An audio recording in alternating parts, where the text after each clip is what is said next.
Today, again, back on the V-dub. We never finished this project. Did the front with the 10mm spacers there. So that looks good. That's working good. It's actually a lot closer than I thought.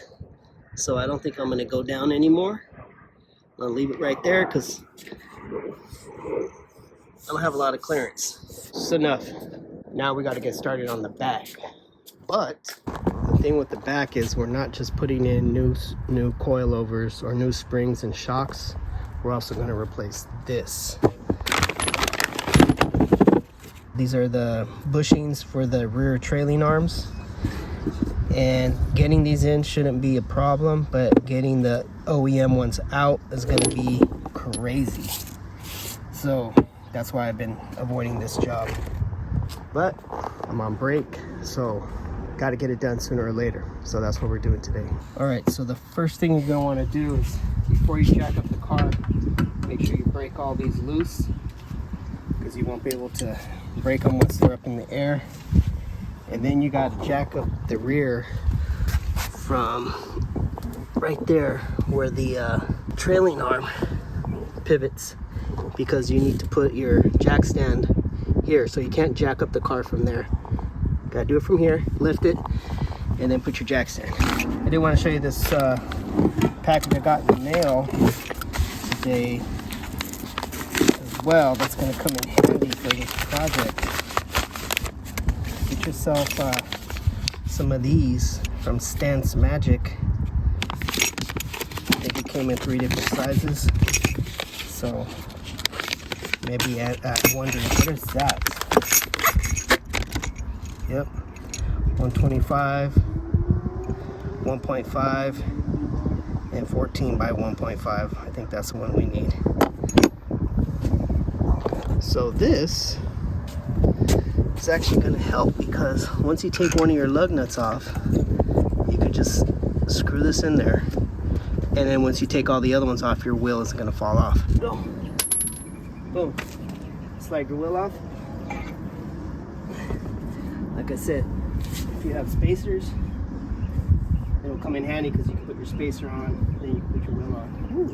You gotta disconnect or unhook your brake lines right here. So disconnect it from there and there.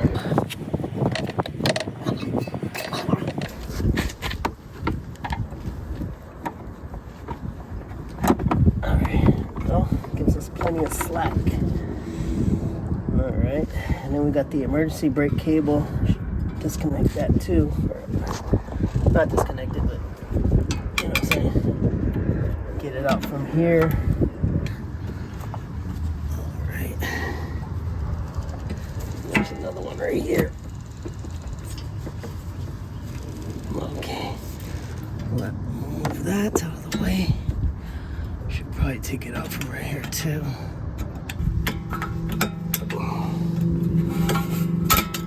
There we go. All right, there we go.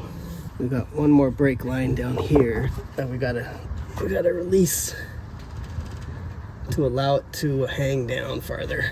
On some Volkswagen models, you need to release these, because you won't be able to get this bolt out right here, because on some models it's brought in from the other side, and when you try to pull it out, it hits the gas tank. But luckily on my model, it's going to come out this way, so I don't need to drop this down at all.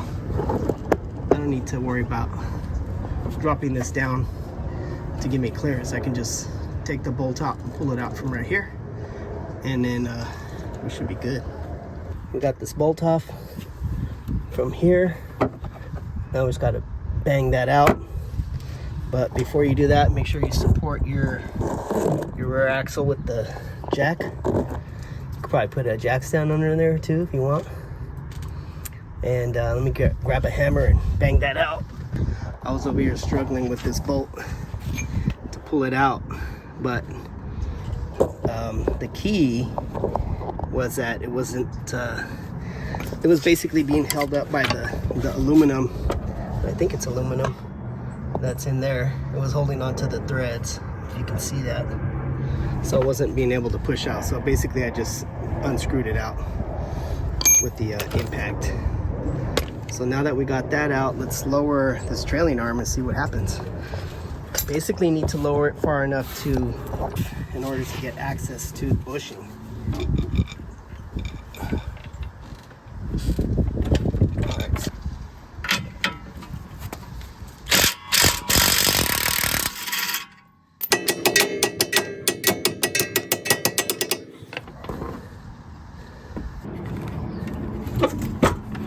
Whoa.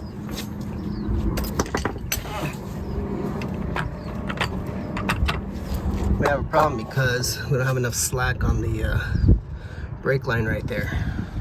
A lot of people, what they do in this situation is they'll cut this bracket to slip the brake line out, and that's one way to do it, but I'm gonna do it the right way.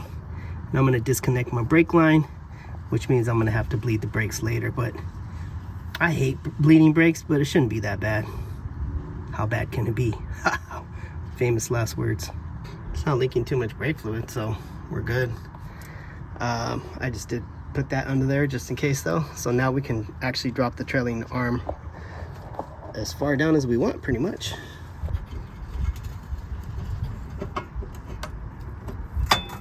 There we go. Should be good enough right there. Gives me access to that. The OEM one is held on in two places, right here and right here. The rest is just space to allow it to move, I guess. Getting this thing out is a little bit of an issue. I've seen a lot of these that are plastic on the outside edge, and I think there might be some metal ones. I'm actually just going to try to bang it out with the screwdriver, hitting it on the lip here. It has to go out in that direction. So I'm going to try banging on the edges here on the slip and see if I get lucky, bang it out. If not, we'll have to go to plan B. Try this method first.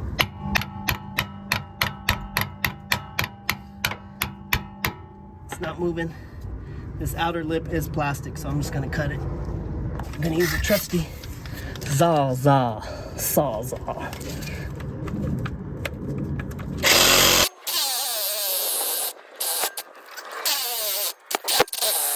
Can't tell if I cut it or not. Rubber looks pretty good on this one still. I wonder if I can.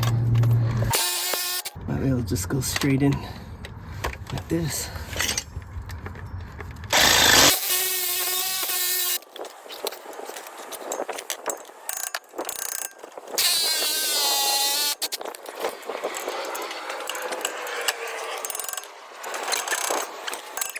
Haha, it actually worked. No damage here. Nope. I'm just gonna clean that up and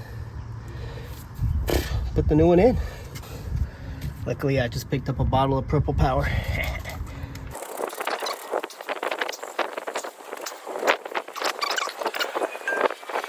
All right, let me look at the instructions now. It's a screwdriver. Maybe I could use that to bring in the rest of it. There we go. All right, we're pretty much in. Get the grease in there. And then we'll put the other bushing in here. That should be easier from this angle. Looks like we're in. Just gotta put some grease here.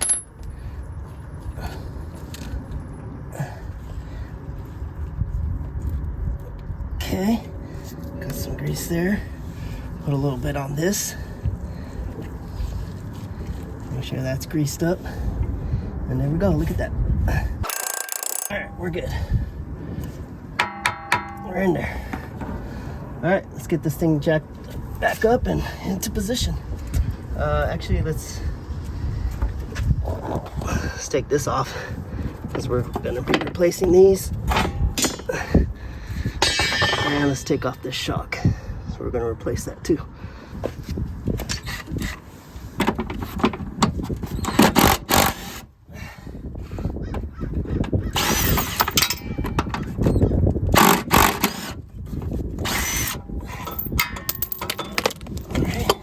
so we're gonna reuse this top hat. First, we gotta take off this cap. Then we gotta unscrew this. You might need a wrench to hold that while you're unscrewing that, but try it with the impact first.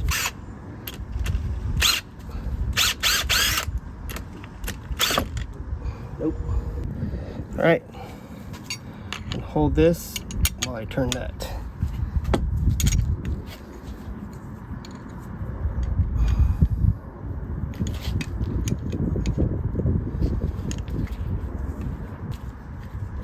There we go. There we go. That looks like it's a little bit worn out. Should probably replace this, but not right now. Yeah, I need a new one of these. It's good for now. Oh, actually, it's supposed to be connected. This is actually all one piece and it just broke apart. Not sure what the new one's gonna look like. All right, here's what the new one looks like.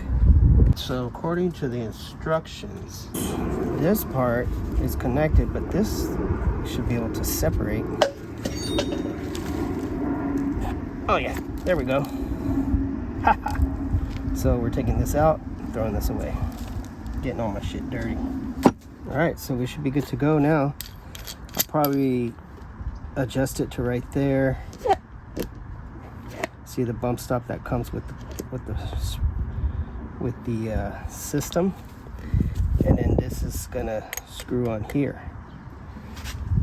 We're gonna use this right here. So take this bolt off.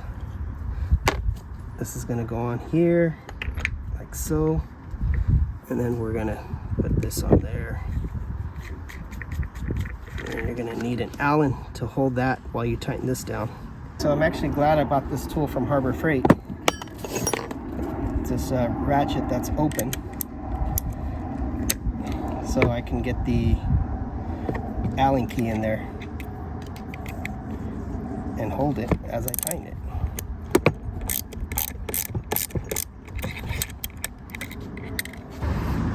It's not set up, so this works, kind of. Cap back on. Dust cap back on. Put this on.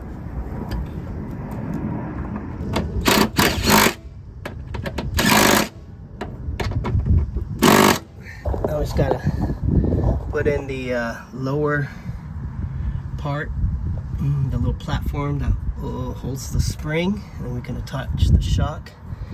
And so let's take that off, that lower plate. I gotta get my jack out of there. Put the bolt that holds the trailing arm in so I can take my jack out.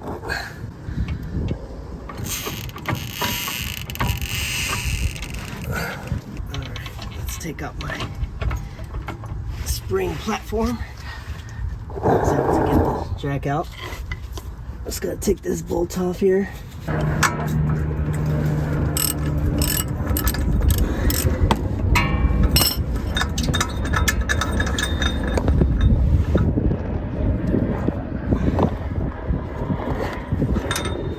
Alright, there we go. This should come out.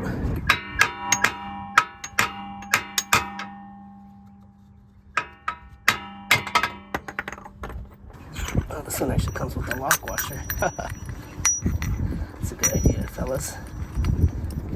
Okay, so this is just gonna sit right there. This is gonna go underneath. I'll double check the instructions just in case.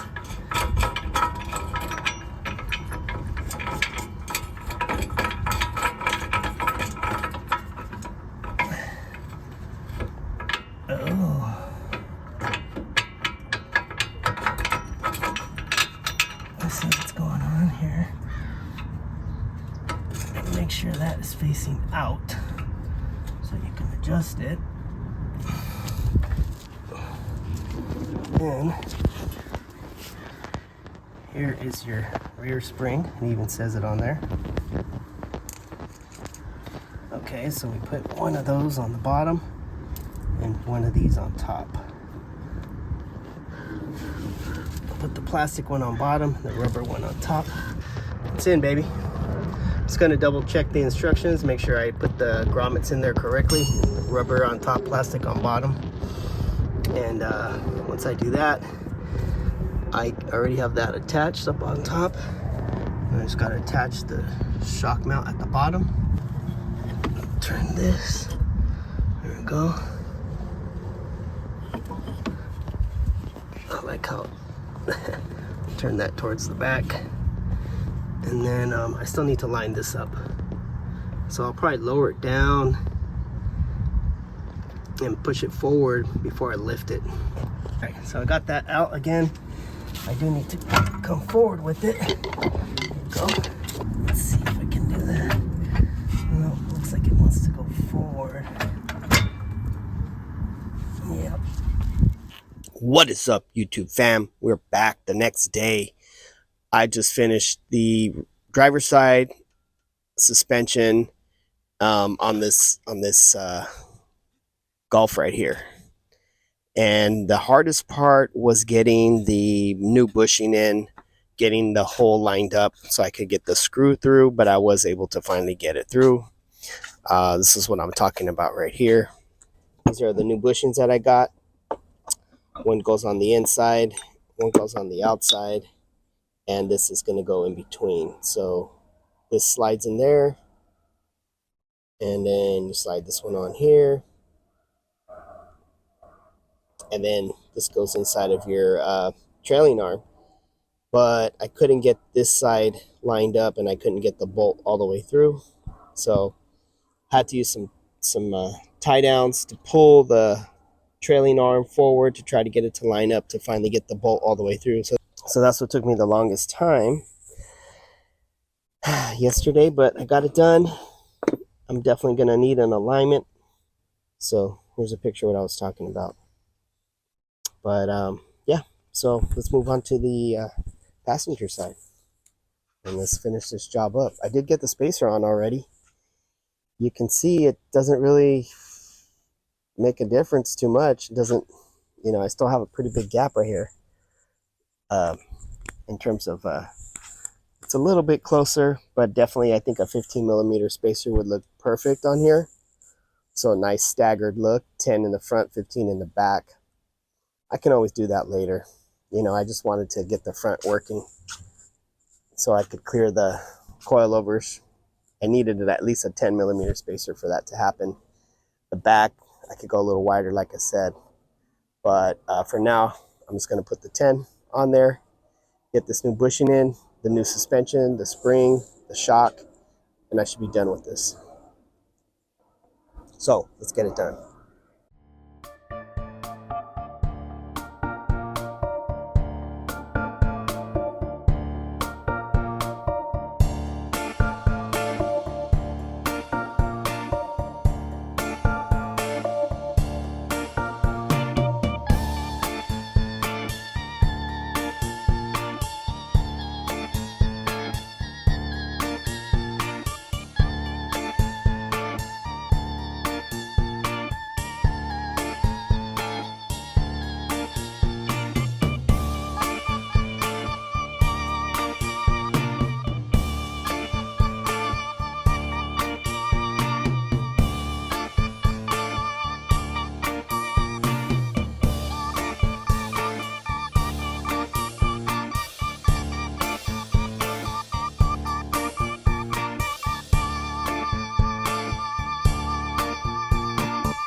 got the bushing in, and didn't take as long as it did the other side because I knew what I was doing this time.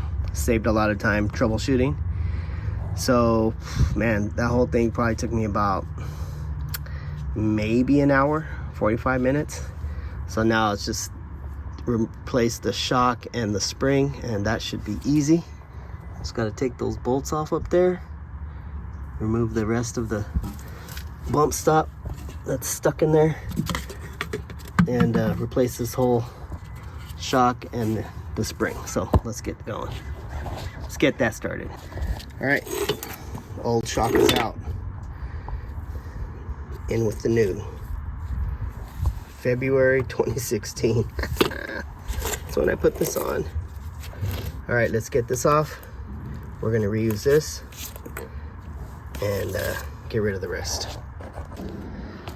I just want to show you this bump stop here. It looks like it's part of this, but it's actually just stuck in there. All right, I think the easier bet is going to be to take this cap off before we remove the donut. Just got to take this off.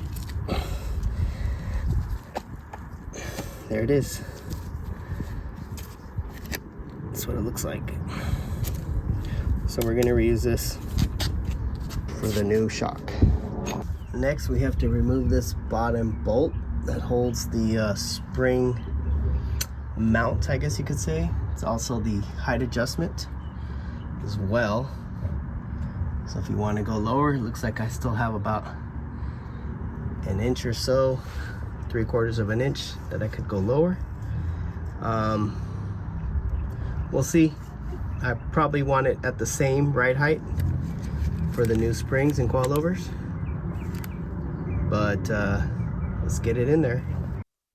So I think the reason why I can't lower my swing arm on this side is because the shock was holding it up on this side. So let's see if it goes down.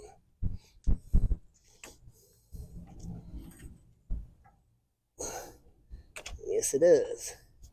All right, should be able to get the spring out on this side now. Nope, I still need a little bit more.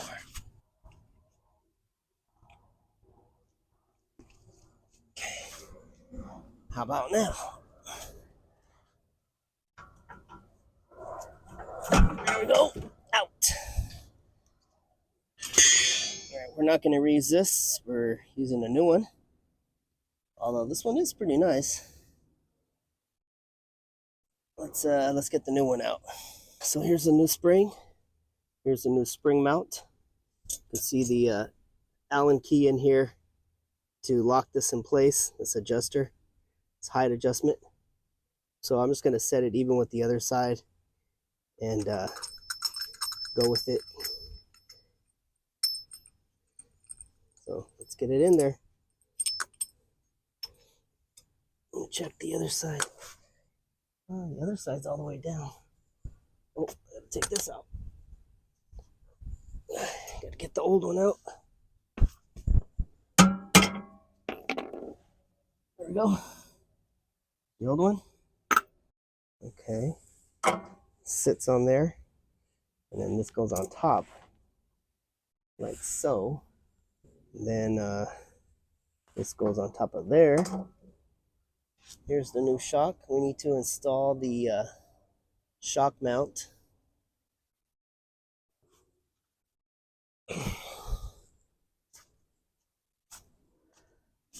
Then there's also this adjustment too. So we can adjust this as well.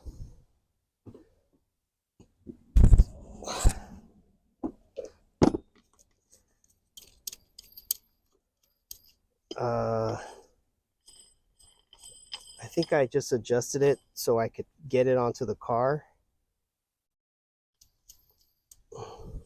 So I just turned this until it lined up with the shock mount.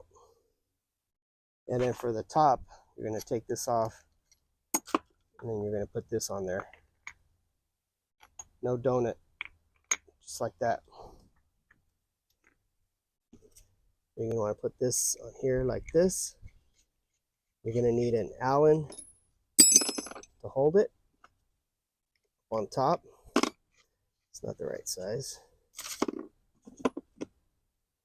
So we're going to need an Allen key to hold it as I tighten this down. Get one. All right, let's get this shock in.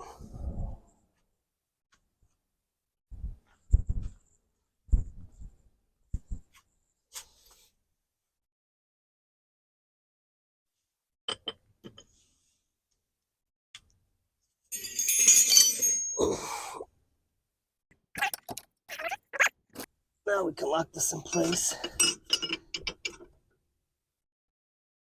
All right, that's locked in. We also need to check the dampen, what I have the dampening set at. So this side, let's see,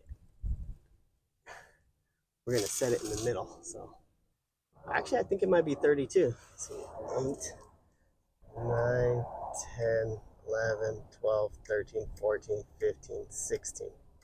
Yep, that's 32, so that's 16 in the middle. So we'll do the other side. I gotta take the wheel off to get to it. But we're just gonna make sure this is torqued down all the way, and then the plate underneath as well. Make sure that's torqued down. That hasn't been torqued down yet. And this one will be good.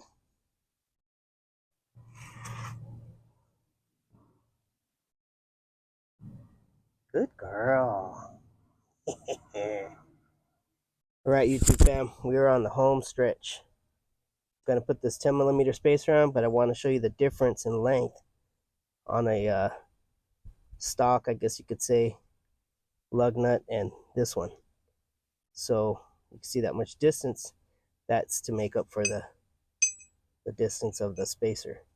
So make sure you get longer lug nuts. Do not use your stock ones. These are aftermarket, but they're for no spacers. These are lock ones, and they also have a cone. So make sure you have a cone if you're using aftermarket wheels like the ones I'm using. All right, let's get these wheels on. The first thing I'm going to do, I'm going to put in my wheel hanger, make my life easier. That'll allow me to put my spacer in there. There we go. Hold my spacer in place, like so. Then I can hang my wheel, get my lug nuts on.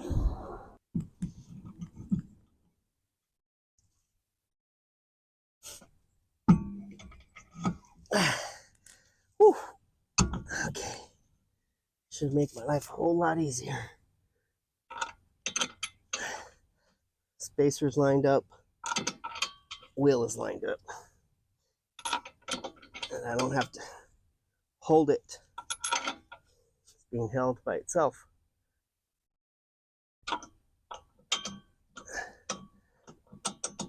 $17. Get my special 17 socket. Here's my fancy 17mm socket, thin-walled socket with a plastic coating sleeve to prevent scratching your paint on your wheels.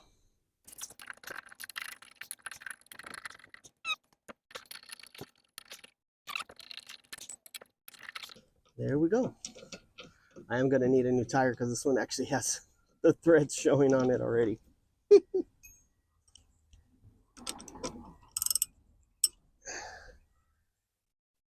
So it's not safe for me to drive with this tire.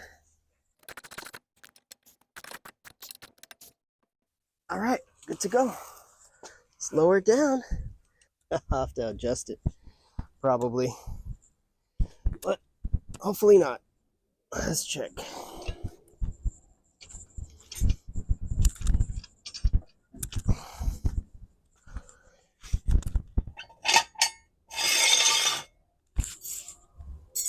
Put those clips back on too.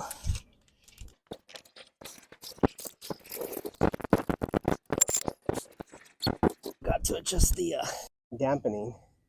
This side looks lower actually. Oh, there it is. does look a little bit lower in the back. Maybe because of the wheel spacers. Like I said, with some 15mm spacers, it'll match the front. The front's a lot closer to the fender than the back is. So definitely some 15mm spacers for the back. When I get a chance, that'll definitely improve the stance, as they say. See how far my tires are sticking out. Maybe some mud flaps. This side actually looks like it sticks out farther for some reason. I don't know why. Why does that side look like it's sticking out farther? I don't know. About the height. Height the same? Looks like it's a little higher on this side too. See what happens, we'll go from there. That's it for now. All right, let's take this puppy for a test drive and see how she feels.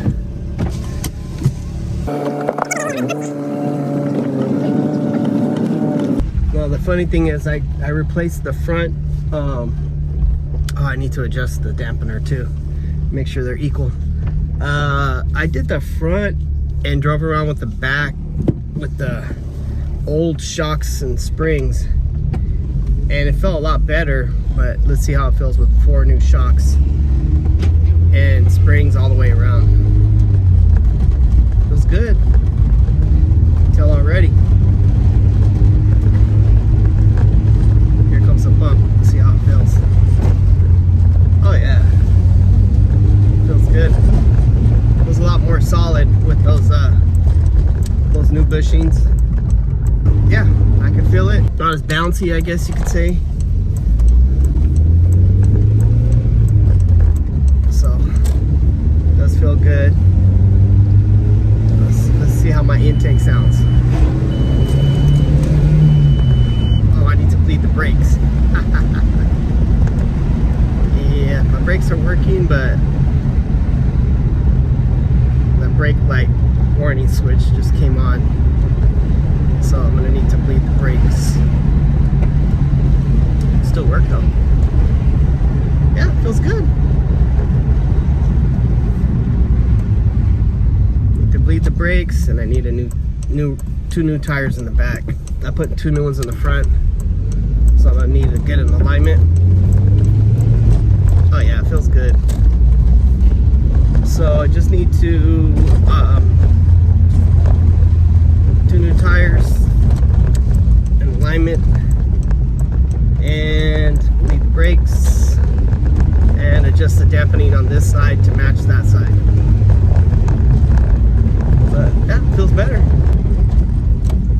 Oh, there's still something in the back rattling. I don't know what it is.